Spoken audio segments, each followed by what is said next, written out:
Your intrusive thoughts and OCD fears will never happen. That was pretty nice to hear, wasn't it? That might make you feel good and reassure you for the next hour, but your OCD fears and thoughts will come back again and again and again and again and again and again and again. That's the whole point of the OCD cycle. It never goes away. No matter how much reassurance you get, or how many conclusions you come to, or how much you ruminate, OCD comes back. You can keep reassuring yourself every day with ironclad evidence, and it doesn't matter. No matter how many times you get reassurance, your OCD cycle will ask the question, yeah, but what about this? And you will try to answer that question and go down every rabbit hole you could possibly imagine to try to reassure yourself for the last time. There will never be a last time. OCD will keep coming back forever unless you stop what you're doing, unless you stop engaging with your fears. I know because I had it and it was debilitating. I know because I spent hours of my day, every day, doing this cycle until eventually I couldn't take it anymore and I tried something else. What I tried is the cognitive disengagement method. You don't engage with your OCD fears. In this video, I'm going to go over what it really means to recover from OCD and how you can maintain that recovery without just developing a new OCD theme. If you haven't already, watch my guide to end your OCD because a lot of what I'm going to talk about comes from that guide. I'm going to share some pretty discouraging statistics first, but then something more positive. In 2020, there was a review done of multiple studies, a meta-analysis that looked at the recovery rates for people with OCD. The total number of people in all the studies was about 1,600. The recovery rates they found were pretty grim. About a third of patients experienced recovery from OCD symptoms, but only 20% were asymptomatic at follow-up. That means only 1 in 5 patients didn't experience symptoms of OCD after they had gone through treatment. The conclusion from the authors was basically that since 80% of the people who were treated still had symptoms, the psychological interventions for patients with OCD need to improve. When I was reading this, it reminded me of something that my therapist had said to me. OCD is a chronic condition, and you need to learn to deal with your symptoms. At the time, I thought what she said was pretty discouraging. I thought to myself, why the hell am I even here if I'm never going to get better? But she was just telling me the statistics that were already well established. OCD is very treatment resistant, and most people have to continue battling with it forever. To make it worse, I had many of the risk factors that made it less likely for me to recover. I had OCD at a young age, it was considered severe, and I had it for multiple years.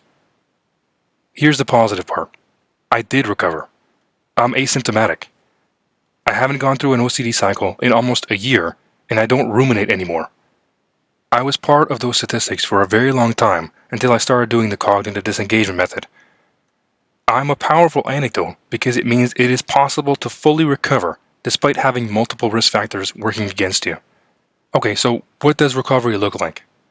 Recovering for me meant no longer interacting with any previous OCD theme and not allowing new themes to develop. Once you've gotten to this point, you just have to recognize that your brain is predisposed to this type of counterproductive thinking pattern. So every time that new thoughts come in that are causing you fear or causing you anxiety, if it's recurring, and if it's the same theme, then you have to recognize that it's possible for it to develop into something much worse and just don't engage.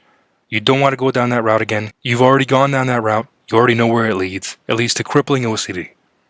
With the people that I've helped so far, how quickly they've recovered really depended on how consistently they implemented the steps. I had somebody recover faster than I did. After the first week and 2 meetings, he basically said he didn't need the other meetings because he figured it out. He said he followed the steps every single time he had an OCD thought, and that was it. After 2 weeks, when the fears came in, he didn't even have to try that hard not to engage with them anymore. For some of the people that took longer, they would often have situations where they would still engage with their fears even after learning the steps to take and even after creating their judgment. How they described it was, the fear in the moment was too big to overcome, or they felt like it was different this time, or they questioned if it was part of their judgment, or they questioned if the conclusion they came to in their court case was the right one.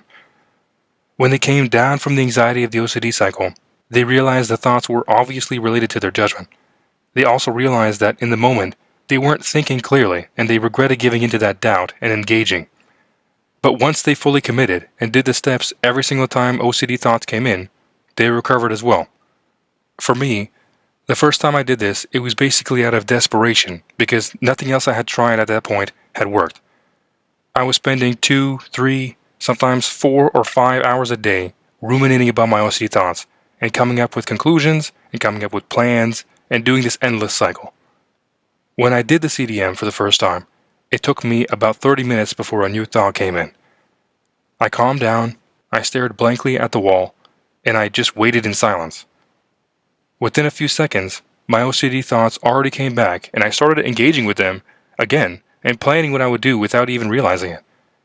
But I eventually caught myself doing it and literally said, "Stop," in my head and went right back to silence. The thoughts kept coming back multiple times and I kept going back to silence, to blank mind. Eventually, I just started thinking about something else without even noticing, and I followed that train of thought instead. A few minutes after following that new train of thought that was unrelated to my OCD fears, I realized how big of a deal that was. After that, I kept doing it, consistently, every time. Within a week, the thoughts were coming in less scary, and within a month, they were coming in so infrequently that I wasn't ruminating at all anymore. It was incredible. And now, I don't interact with any OCD thoughts. The OCD or intrusive thoughts still come in, but I know what to do with them now. If I start to think about something more than a few times and I catch that it's causing me anxiety, I quickly isolate the theme and stop interacting with it. It's so much faster now. The disturbing topic doesn't even get a chance to develop into an OCD theme because I've become so good at identifying these patterns. So, how do you get there? You might think it's obvious what OCD is, but first you have to outline specifically what you're trying to stop doing before you can stop it. If you simplify it, OCD is your own repeated thought patterns that are causing you distress, that affect your life negatively. In harm OCD, as an example, you're afraid you're going to hurt somebody, usually somebody you really care about or somebody that's vulnerable, so you're constantly finding ways to reassure yourself that you won't do that. And there's so many things you do to try to convince yourself that you're not going to do it. That could be looking up statistics online about percentage of people who did what you're afraid of doing, or crime statistics, or looking up personal stories online from people who are dealing with the same OCD theme you're dealing with and checking what they did. You can think about your past experiences and remember how many times you hurt somebody on purpose, or almost did, or even just thought about it, and use that as evidence to convince yourself that you wouldn't hurt somebody now.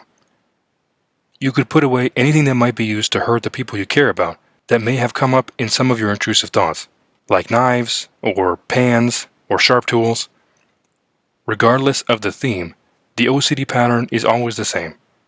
OCD thought comes in, you panic or have intense anxiety or fear, you do some kind of compulsive behavior to reassure yourself that whatever it is that you're afraid of happening or afraid of doing isn't going to come true, and then you feel better, for a while, until the OCD thought comes in again. And usually, whatever conclusion or answer you came up with in your last OCD cycle isn't enough to calm you down in this new OCD cycle. So you have to start the cycle all over again. Obviously, this whole process is time-consuming and very distressing. You interacting with those thoughts is what you're trying to stop doing. And here's the thing. Most people who have OCD generally understand that the things that they're afraid of happening or things that they're afraid of doing are either very unlikely or absurd. That's called your level of insight into your disorder. Most people, 70 to 91%, have good or fair insight into their disorder, meaning they understand that their OCD fears are unlikely, but they still can't seem to stop thinking about them or engaging with them. That good level of insight that you have is only the case when you're calm. So if you're in the middle of an OCD panic and I ask you the question, is the thing you're afraid of more likely to happen or not? The answer you give to that question might be, I don't know, because your brain is hyperactive on the emotions you're feeling from the OCD thought. It's like being drunk on fear. You can't think clearly or rationally when you're in that heightened emotional state. That's why step 1 of the CDM is always calm down before you do step 2, blank mind. That's why you can't do step 0, your core case, and come up with a judgment without being calm first. But if you genuinely believe that your obsessions are going to happen without your active involvement, even if you're completely calm, then you would be classified as somebody who has poor insight into the disorder. People in that category wouldn't really benefit from the cognitive disengagement method because they wouldn't be able to do step 0, court case, and come up with a judgment. They genuinely believe that the terrible things that they're thinking about are actually going to happen at some point soon if they don't do their compulsion. Okay, so how do you stop the OCD thoughts? I talk about this more in the End Your OCD guide, so I'm not going to go into detail here, but this is the summary. Basically, you can't stop the initial OCD thoughts from coming into your head, but you can stop the second part. The rumination, the checking, the reassurance seeking, all of that is a giant compulsion and completely within your control. So as soon as an OCD thought comes into your head, you'll right away start to panic or get anxious and quickly start to do your compulsion, trying to solve your OCD questions, trying to reassure yourself. The cognitive disengagement method is a procedure to follow that involves you coming to a conclusion when you're calm and implementing that conclusion during your OCD cycle. Step 0, court case, is where you would basically put your OCD thoughts on trial and determine if you're going to keep engaging with them or not. After you come up with a judgment, which might sound like, I'm not going to engage with thoughts about whether or not I ran someone over, or I'm not going to engage with questions about whether I care about my partner or not, then you carry out that judgment every single time you have an OCD thought come into your head. As soon as an OCD thought comes in, you're going to be afraid, anxious, feel an urgency to interact with it, but don't. Do step 1, calm down, without doing a compulsion. Once you're calm, do blank mind, which is basically having no internal monologue at all and waiting in silence until a new unrelated thought comes into your head. It's kind of like a reset to your random thoughts. There's only 2 steps that you need to do during an OCD cycle. Do steps 1 and 2 every single time an OCD thought comes into your head that's related to your judgment. Your OCD cycle actually happens really quickly. You can go from OCD thought to starting your compulsions within a few seconds because your brain has become so good at doing the OCD cycle. Why you need to practice steps 1 and 2 every time is that if you interrupt the OCD cycle, the neural circuits involved are going to start to degrade. You're going to get worse at doing your OCD cycle and better at doing steps 1 and 2. You're basically learning a new neural route to take every single time an OCD thought comes into your head. Deciding not to engage with your OCD fears is very difficult because the topic that you're afraid of is incredibly important to you. Deciding not to engage with them doesn't mean you don't care, doesn't mean you're a bad person, doesn't mean you're being careless or reckless. It means you've recognized that what you've been doing so far over and over again hasn't been working. Continuing to engage with the thoughts comes at a really big cost. A lot of your time and your mental wellness. I'm not here to tell you that your OCD fears are not important. That's why OCD is so persistent, is because it focuses on the things that we actually care about. I'm here to tell you that engaging with them forever isn't going to help you. You've been doing it for a long time now. Do you feel better yet? Take a step back and recognize the pattern that you've been doing over and over again. How terrible you feel day to day. How much time you've wasted. How many memories were tainted because of this. Remember how bad things can be with OCD and decide to do something different this time. Try to implement the material from the OCD guide. If parts of it didn't make sense at first, review it again and see how it can fit with what you're doing in your head.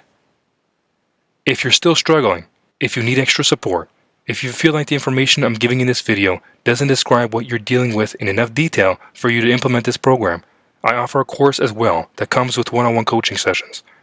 The cost of the course, including the one-on-one coaching, is less than 1 therapy session, so you will definitely be getting your money's worth. I said this in the last video as well. The OCD content on YouTube is just another form of reassurance. You don't need to keep watching my videos. You don't need to keep watching any other OCD-related content. Just implement the steps that I laid out in the guide. You do have the power to end your OCD. I hope this is the last OCD video you watch.